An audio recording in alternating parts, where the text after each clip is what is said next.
السلام علیکم ورحمۃ اللہ وبرکاتہ. اعوذ باللہ من الشیطان الرجیم.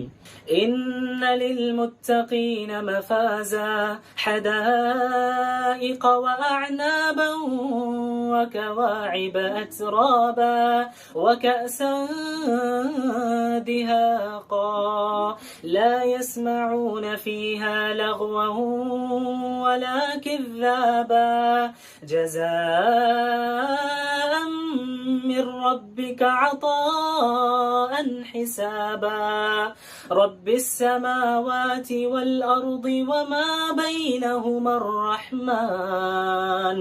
الرحمن لا يملكون منه خطابا. پچھلی آیتوں میں جہنمیوں کا ذکر ہوا کہ جہنم میں ان کے ساتھ کیا ہوگا اور کیوں ہوگا، اور اب اللہ تعالیٰ دوسری جانب کا ذکر فرما رہے ہیں، یعنی جنتیوں کا ذکر فرما رہے ہیں. اللہ نے فرمایا ان للمتقین مفازا، کہ بے شک متقیوں کے لیے کامیابی ہے، جنہوں نے اللہ کا لحاظ رکھا، نیک اعمال کرتے رہے، گناہوں سے بچتے رہے، اللہ سے ڈرتے رہے، اللہ کے حقوق ادا کیے، بندوں کے حقوق ادا کیے. بے شک ان لوگوں کے لیے کامیابی ہے. اور جنت میں داخل ہونے سے بڑی کامیابی کیا ہو سکتی، اور اس سے بڑی کامیابی کیا ہو سکتی کہ جب قیامت کے دن سارے لوگ ڈرے ہوئے ہوں، سہمے ہوئے ہوں گے، گھبرائے ہوئے ہوں گے، تو اس وقت آپ اللہ کے عرش کے سائے کے نیچے مطمئن بیٹھے ہوں اور سکون سے بیٹھے ہوں. ان للمتقین مفازا، بے شک متقیوں کے لیے کامیابی ہے. انہیں کیا ملے گا؟ حدائق واعنابا، باغات ہوں اور انگور ہوں، یعنی بہت سارے باغات ہوں گے جن میں خوبصورت درخت ہوں گے، کھانے پینے کی اچھی چیزیں ہوں گی جن میں انگور بھی ہوں گے. قرآن کے اولین مخاطب جو ہیں، جو سب سے پہلے قرآن نے جن سے خطاب کیا، وہ مکہ کے لوگ تھے، اور مکہ کے لوگوں کے لیے انگور ایک معروف پھل تھا، اور یہ طائف کے شہر سے مکہ آتا تھا، اور جب یہ پھل آتا تو وہ بہت خوش ہو جاتے اور بڑے مزے سے اسے کھاتے، اور اس کے ذریعے مختلف دیگر کھانے پینے کی چیزیں بناتے. تو گویا اللہ تعالیٰ ان سے فرما رہے ہیں کہ یہ جو انگور تم یہاں پہ کھاتے ہو مزے کے ساتھ، قیامت میں، آخرت میں، جنت میں اس سے کئی گنا زیادہ بہتر انگور، حدائق واعنابا، اور جنتیوں کے لیے خوبصورت بیویاں ہوں گی. اللہ تعالیٰ نے فرمایا وکواعب اترابا، اور نوجوان ہم عمر عورتیں ہوں گی. کواعب ان عورتوں کو کہتے ہیں جو اپنی شکل و شباہت کے اعتبار سے اور اپنی باڈی سٹرکچر کے اعتبار سے نہایت خوبصورت ہو اور بالکل پرفیکٹ ہوں. اور اترابا وہ عورتیں ہیں جو ہم عمر ہوں اور ایک ایج کی ہو، ایک عمر کی ہو. وکواعب اترابا.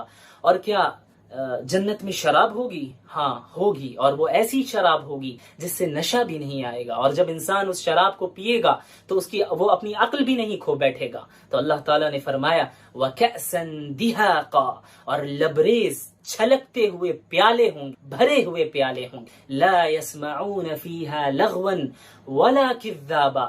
وہ لوگ وہاں نہ کوئی بےہودہ باتیں سنیں گے، نہ کوئی بیکار بات سنیں گے، نہ کوئی جھوٹی بات سنیں، یعنی وہاں انہیں کوئی برا بھلا کہنے والا نہیں ہوگا، وہاں ان پر کوئی لعنت ملامت کرنے والا نہیں ہوگا، وہاں ان سے کوئی بری بات کہنے والا نہیں ہوگا، وہاں کوئی جھوٹ بولنے والا نہیں ہوگا. یعنی جنت کا ماحول بالکل پاکیزہ ماحول ہوگا. لا يسمعون فيها لغوا ولا كذابا. اچھا، تو یہ چیزیں انہیں کون دے گا؟ اتنے انعامات انہیں کون دے گا؟ جزاء من ربک عطاء حسابا، یہ تمہارے رب کی طرف سے ان لوگوں کا بدلہ ہے جو انہوں نے اچھے اعمال کیے. تمہارے رب کی طرف سے ان کا بدلہ ہے، اور بھرپور انعام ہے، بھرپور انعام ہے، یعنی اتنے انعامات ہوں گے کہ ان کے لیے کافی ہو جائیں. اب یہاں پر آپ ایک چیز پر غور کریں کہ جب جہنمیوں کا ذکر ہوا تھا اور جہنم کے عذاب کا ذکر ہوا، تو اس کے بعد اللہ تعالیٰ نے فرمایا جزاء وفاقا، یعنی موافق بدلہ ملے گا. انہوں نے جیسا عمل کیا ہوگا، جتنے گناہ کیے ہوں گے، اس کے بقدر، اس کے مطابق انہیں سزا اور عذاب ملے گا. لیکن جب جنتیوں کا ذکر ہوا اور جنت کی نعمتوں کا ذکر ہوا، اس کے انعامات کا ذکر ہوا، تو اللہ تعالیٰ نے یہ نہیں فرمایا کہ جزاء وفاقا، کہ موافق بدلہ ملے گا، کہ جتنے اچھے عمل کیے اسی کے مطابق مل جائے، ایسا نہیں، بلکہ عطاء حسابا، بھرپور انعامات ملیں گے. یعنی اللہ تعالیٰ اپنے فضل و کرم سے انہوں نے جتنے عمل کیے ہوں گے، اچھے عمل کیے ہوں گے، اس سے کئی گنا بڑھا چڑھا کر اللہ دیں گے. محض اپنے فضل و کرم سے بڑھا چڑھا کر اللہ انہیں دے گا. اور بعض مفسرین نے عطاء حسابا کے تعلق سے یہ فرمایا کہ عطاء حسابہ کا مطلب یہ ہے کہ انہیں انعامات ملیں گے حساب کے ساتھ، یعنی ایسا نہیں ہوگا کہ ہر شخص کو اندھا دھند ملے، بے قاعدہ ملے، بلکہ حساب کے ساتھ ملے گا، مراتب کا لحاظ رکھا جائے گا، جو زیادہ نیک ہوگا اور اسے زیادہ ملے گا، جو اس سے کم نیک ہوگا اسے اس پہلے شخص کے مقابلے میں تھوڑا کم ملے گا۔ جزاء من ربک عطاء حسابا، تمہارے رب کی جانب سے یہ انعامات ہیں، یہ بدلہ ہے۔ تو وہ رب کون ہے؟ رب السماوات والارض وما بینہما، کہ وہ آسمانوں اور زمین اور اس کے درمیان جو کچھ بھی ہے ان سب کا رب ہے۔ الرحمن، وہ بہت بڑی رحمت والا ہے۔ لا یملکون منہ خطابا، لا یملکون منہ خطابا، اور اسی کے ساتھ ساتھ وہ ایسی ہیبت والا رب ہے کہ کسی کی مجال نہیں کہ اس رب کے سامنے اپنی زبان کھولے۔ اللہ نے جو اصول بیان کر دی، اور یہودیوں کا جو نظریہ تھا کہ جو اسرائیلی ہوگا، جو یہودی ہوگا، وہ ہمیشہ ہمیں جنت میں رہے گا، جہنم میں کبھی نہیں جائے گا، اور اگر گیا بھی تو چند گنے چنے دنوں کے لیے جائے گا۔ تو اللہ نے اس عقیدے کی تردید کی اور اس کے بعد اصول بتا دیا کہ جس نے بھی شرک کیا اور گناہوں میں لگا رہا، اس کے شرک نے، اس کے گناہوں نے اسے چاروں طرف سے گھیر لیا، وہی لوگ آگ والے ہوں گے اور ہمیشہ ہمیش جہنم میں رہیں گے۔ والذین آمنوا، اچھا جنتی کون ہوگا؟ والذین آمنوا وعملوا الصالحات، جو لوگ ایمان لے آئے اور انہوں نے نیک اعمال بھی کیے، اولئک اصحاب الجنہ، وہی لوگ جنت والے ہوں گے، وہی لوگ ہمیشہ ہمیش جنت میں رہیں گے۔ ہم فیہا خالدون، اور وہ لوگ اس جنت میں ہمیشہ ہمیش رہیں گے، کبھی اس جنت سے اب نہیں نکالا جائے گا، یہ اللہ کا وعدہ ہے۔ لیکن شرط کیا ہے؟ اللہ پر اور اس کے تمام انبیاء پر اور دین اسلام پر جس طرح ایمان لانے کا حق ہے اس طرح ایمان لایا جائے اور نیک اعمال بھی کیے جائے۔ پھر اللہ سے امید لگائی جائے کہ شاید اللہ تعالیٰ ہمارے ہم لوگوں کی مغفرت فرمائے اور اپنے فضل و کرم سے اللہ تعالیٰ ہمیں جنت میں داخل فرما دیں گے، اور جب ہم جنت میں داخل ہوں گے انشاءاللہ تو ہم فیہا خالدون، سے ہمیں یہ معلوم ہوتا ہے کہ پھر وہی لوگ ہمیشہ ہمیش کے لیے وہ لوگ جنت میں۔ اب کوئی یہودی بھی ایمان لے کر آ جائے تو اس کے لیے بھی یہ بات ہے، عیسائی بھی ایمان لے کے آ جائے اس کے لیے بھی یہ بات ہے، کوئی ہندو بھی ایمان لے کے آ جائے اس کے لیے بھی یہ بات ہے، سب کے لیے یہ بات ہے۔ وآخر دعوانا ان الحمدللہ رب العالمین۔ اچھا جنتی کون ہوگا؟ والذین آمنوا وعملوا الصالحات، جو لوگ ایمان لے آئے اور انہوں نے نیک اعمال بھی کیے، اولئک اصحاب الجنہ، وہی لوگ جنت والے ہوں گے، ہم فیہا خالدون، اور وہ لوگ اس جنت میں ہمیشہ ہمیش رہیں گے، کبھی اس جنت سے اب نہیں نکالا جائے گا، یہ اللہ کا وعدہ ہے۔ رسول اللہ صلی اللہ علیہ وسلم کے پاس ایک شخص آیا اور اس نے کہا یا رسول اللہ مجھے کوئی ایسا عمل بتائیں جسے میں کروں اور جنت میں داخل ہو جاؤں۔ تو رسول اللہ صلی اللہ علیہ وسلم نے ارشاد فرمایا کہ تم اللہ کی عبادت کرو، اس کے ساتھ کسی کو شریک نہ ٹھہراؤ، اور تم نماز پڑھو، زکوٰۃ ادا کرو اور رمضان کے روزے رکھو۔ تو اس شخص نے کہا کہ اللہ کی قسم میں ان چیزوں میں بالکل کمی بیشی نہیں کروں گا، نہ کمی کروں گا نہ زیادتی کروں گا۔ تو رسول اللہ صلی اللہ علیہ وسلم نے ارشاد فرمایا کہ جس شخص کو اس بات کی خوشی ہو کہ وہ کسی جنتی کو دیکھے تو چاہیے کہ وہ اس شخص کو دیکھ لے۔ السلام علیکم مفتی صاحب، کیا جنت میں سب اپنے فیملی سے مل سکتے ہیں؟ جی ہاں بالکل، قرآن کریم میں اللہ رب العالمین نے فرمایا کہ والذین آمنوا واتبعتهم ذریتهم بایمان الحقنا بهم ذریتهم، کہ جو لوگ ایمان لے آئے اور ان کی اولاد بھی ان کی اتباع کرتے ہوئے ایمان لے آئی، تو قیامت کے دن اللہ رب العالمین اولاد کو بھی اپنے والدین کے ساتھ رکھے گا، اپنے گھر والوں کے ساتھ رکھے گا۔ اسی طرح قرآن کریم میں اللہ نے فرمایا کہ ہم وازواجہم فی ظلال علی الارائک متکئون، کہ جنت والے اور ان کی بیویاں سائے میں صوفوں کے اوپر، تخت کے اوپر آرام فرما رہے ہوں گے۔ اور جہنم میں اس کا اپوزٹ ہوگا، وہاں کوئی اچھی چیز نہیں ہوگی، ہر تکلیف دہ چیز جہنم میں ہوگی، اور جنت میں ہر پاکیزہ چیز موجود ہوگی۔ وہاں پہ کوئی تکلیف دہ چیز، کوئی گندگی، کوئی نفرت والی چیز نہیں ہوگی۔ وَلَهُمْ فِيهَا أَزْوَاجٌ مُطَهَّرَةٌ، ان کے لیے پاکیزہ بیویاں ہوں گی، عورتیں ہوں گی۔ اور آگے جو فرمایا وہ انتہائی سعادت ہے، یعنی کسی کو کوئی سعادت حاصل ہو تو اس سعادت کا جو آخری درجہ ہو سکتا ہے وہ یہ ہے وَهُمْ فِيهَا خَالِدُونَ، کہ اب اس جنت میں وہ ہمیشہ ہمیشہ رہیں گے۔ اب کوئی بیماری نہیں آنے والی، اب کوئی بڑھاپا نہیں آنے والا، اور اب کبھی موت نہیں آنے والی، اب جوانی ہی جوانی، اور اب کوئی فقر و فاقہ نہیں آنے والا۔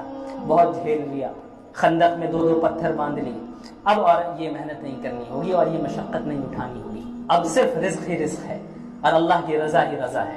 وَهُمْ فِيهَا خَالِدُونَ, ہمیشہ ہمیش جنت میں رہیں گے. کہ ایمان جو ہے یہ جنت میں دخول کے لیے شرط ہے, اس کے بغیر کوئی جنت میں داخل ہو ہی نہیں سکتا. اگر کوئی ایمان سے ہاتھ دھو بیٹھا ہے, دنیا جتنی بھی دنیا کما لے, قیامت کے دن وہ جنت میں داخل نہیں ہو سکتا. لہٰذا ہمارا کوئی مسلمان بھائی یا ہماری کوئی مسلمان بہن شکوک اور شبہات کی وجہ سے, ڈاؤٹس کی وجہ سے اگر اسلام سے دور ہو رہی ہے تو وہ اپنا نقصان کر رہی ہے. کوئی بندہ اسلام سے دور ہو رہا ہے تو وہ اپنا نقصان کر رہا ہے.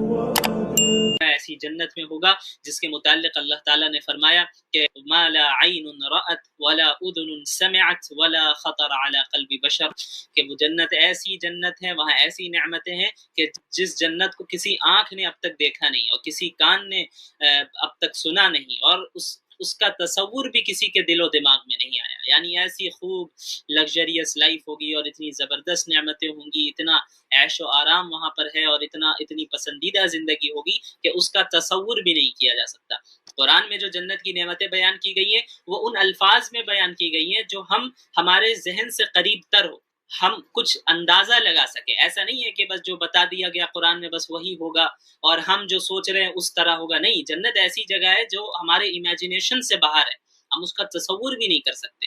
لیکن ہمیں سمجھانے کے لیے ہماری عقل سے جو قریب تر الفاظ ہو سکتے ہیں اور قریب تر معنی ہیں, اس کا لحاظ رکھتے ہوئے اللہ تعالیٰ نے ان الفاظ کو اختیار کیا کہ جنت میں نہریں بہ رہی ہوں گی, جنت میں یہ نعمت ہے وہ نعمت ہے. لیکن اس کی کیفیت کس طرح ہوگی, کتنی زبردست ہوگی, اس کا تصور بھی ہم نہیں کر سکتے کیونکہ یہ ہماری امیجنیشن سے باہر ہے. اور ایسی زندگی ہے کہ جب انسان کو وہ زندگی ملے گی تو وہ اس سے راضی ہو جائے گا, اسے کوئی کمی محسوس نہیں ہوگی, کوئی تنگی محسوس نہیں ہوگی, اس کا افسوس نہیں ہوگا کہ بھئی کاش یہ بھی ہوتا کاش وہ بھی ہوتا. نہیں, وہاں پہ سب کچھ ملے گا. اللہ تعالیٰ نے فرمایا لَهُمْ مَا يَشَاءُونَ فِيهَا وَلَدَيْنَا مَزِيدٌ, اس جنت میں وہ جو کچھ چاہیں گے وہ بھی ملے گا اور ہماری جانب سے اور مزید بھی ملے گا. یعنی وہ جو کچھ مطالبہ کریں گے یا ان کے دل میں جو خواہش آئے گی وہ تو انہیں مل کر ہی رہے گا, لیکن ان چیزوں کے علاوہ ہم انہیں مزید اور بڑھا کر دیں گے, ہم اپنی جانب سے بھی دیں گے. لَهُمْ مَا يَشَاءُونَ فِيهَا وَلَدَيْنَا مَزِيدٌ. تو یہ جنت کی اتنی بڑی نعمت ہے اور اتنا بڑا اجر ہے. کس بنیاد پر ہے کہ اگر ہم اپنی زندگی کو اللہ اور اس کے رسول صلی اللہ علیہ وسلم کی ہدایات کے مطابق گزاریں. سب سے پہلی دلیل تو ہماری وہی ہے جو ہم نے آپ کو بتایا کہ خدا کی ہر نشانی, ہر مخلوق, اس کائنات کی ہر مخلوق اور اس کائنات کا سسٹم جو اتنا کمپلیکس سسٹم ہے, یہ خود اس بات کی دلیل ہے کہ یہ کائنات مخلوق ہے اور اس کا کسی نہ کسی نے اس کائنات کو بنایا ہے. اس ڈیزائن کا کوئی نہ کوئی ڈیزائنر پہلے سے موجود ہے. اور میں نے یہ بھی بتایا تھا غالباً کہ سائنس نے آج یہ بھی پروف کیا ہے کہ یہ یونیورس یہ کائنات ایکسپینڈ کر رہی ہے, پھیلتی جا رہی ہے, اور جس رفتار کے ساتھ یہ کائنات پھیل رہی ہے اس رفتار میں 0.1% بھی اگر اضافہ ہو جائے, یعنی وہ رفتار تیز ہو جائے, یا 0.1% بھی وہ رفتار دھیمی ہو جائے, کم ہو جائے, تو یہ کائنات ختم ہو جائے گی, برباد ہو جائے گی. اتنے پرفیکشن کے ساتھ اس کائنات کا چلنا اور اتنی ایکوریسی کے ساتھ اس کائنات کا ایکسپینڈ ہو, یہ اس بات کی دلیل ہے کہ کوئی نہ کوئی اسے زبردست طریقے سے کنٹرول کر رہا ہے. اس کے علاوہ دلائل تو بہت سارے ہیں, لیکن ہم چند دلیلوں پر ہی اکتفا کریں گے چونکہ یہ بیسک اسلامک کورس ہے اور اس میں کئی سارے موضوعات کو ہمیں کور کرنا ہے. تو ایک موضوع پہ ہم 2 کلاس 3 کلاس نہیں لے سکتے. ہم چاہیں گے کہ مختصر کرتے ہوئے مختصر اور جامع بات آپ لوگوں کو بتا دی جائے, اور پھر جس کو جس موضوع پہ زیادہ دلچسپی ہو وہ اس پہ مزید ریسرچ کرے, تحقیق کرے. بہرحال فزکس کے مختلف لاز ہیں, ٹھیک ہے. انہی لاز میں سے ایک لا ہے کوزیلٹی کا, ایک قانون ہے کوزیلٹی کا. وہ کیا ہوتا ہے کہ کائنات کے اندر ہر چیز کا کوئی نہ کوئی سبب ہے, جسے ہم انگلش میں کاز اینڈ ایفیکٹ کہتے ہیں, کاز اینڈ ایفیکٹ. اردو میں ہم اسے سبب اور مسبب کہتے ہیں یا پھر علت اور معلول کہتے ہیں, کہ ہر ایفیکٹ کا کوئی نہ کوئی کاز ہونا ضروری ہے, ہر ایفیکٹ کا کوئی نہ کوئی کاز ہونا ضروری ہے. اسی طرح ہمارا جو وجود ہمارا جو ظاہری سبب ہے وہ کون ہے, ہمارا ظاہری کاز کون ہے, وہ ہمارے والدین ہیں. ہمارے والدین کا ظاہری کاز اور ظاہری سبب کون ہے, وہ ان کے والدین ہیں. تبھی تو یہ دنیا میں ہم آج موجود ہیں. اگر ہمارے والدین نہیں ہوتے تو ہم نہیں ہوتے. ہمارے والدین ہیں, اگرچہ ہم نے شاید اپنے دادا پردادا کو نہیں دیکھا, لیکن کوئی اس بات کا انکار نہیں کر سکتا کہ ہمارے دادا پردادا موجود نہیں تھے. کیوں؟ کیونکہ ہمارا موجود ہونا یہ اس بات کی دلیل ہے کہ ہمارے پردادا موجود تھے. ہم افیکٹ ہیں، اور ہمارے ظاہری کوز کون ہے؟ ہمارے والد ہیں اور ہمارے والدہ ہیں. اور ہمارے والدین کے ظاہری کوز کون ہے؟ اس کا کوز سبب کون ہے؟ وہ ان کے والدین ہیں. پھر ان کا سبب کون ہے؟ وہ ان کے والدین ہیں. یہاں تک کہ ہم حضرت آدم علیہ السلام تک پہنچ جاتے ہیں. اور پھر حضرت آدم علیہ السلام کا کوز اور سبب کون ہے؟ وہ جو سبب ہے ہم اسے کہتے ہیں وہ سبب اول، یعنی دا فرسٹ کوز.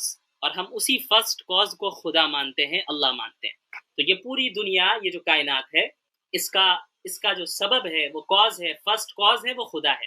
اچھا، اب آپ جب یہ بات کریں گے تو ملحد کی جانب سے یہ بات آئے گی اور یہ اعتراض ہوگا کہ بھئی ٹھیک ہے، اگر ہم اس لا کو تسلیم کریں، اگر کیا وہ تو سبھی کرتے ہیں، اگر کوئی انسان کہہ دے کہ ہم کوز اینڈ ایفیکٹ کے لا کو نہیں مانتے تو سائنس کی دنیا میں اسے پاگل سمجھا جائے گا، بے وقوف سمجھا جائے گا. وہ چاہے مسلم ہو، کرسچن ہو، ہندو ہو، سکھ ہو، عیسائی ہو، اور یا پھر ایتھسٹ ہو، ملحد ہو، اس سے کوئی فرق نہیں پڑتا. سب اس لا کو سب مانتے ہیں، کوز اینڈ ایفیکٹ والے لا کو. یہ کامن سی بات ہے. تو اب یہاں پر وہ ملحد اعتراض کیا کرتا ہے؟ وہ یہ اعتراض کرے گا کہ بھئی ٹھیک ہے، جب ہر ایفیکٹ کا کوئی نہ کوئی کوز ہے، ہر مسبب کا کوئی نہ کوئی سبب ہے، ہر معلول کی کوئی نہ کوئی علت ہے، تو پھر یہ بتاؤ کہ پھر خدا کا سبب کیا ہے؟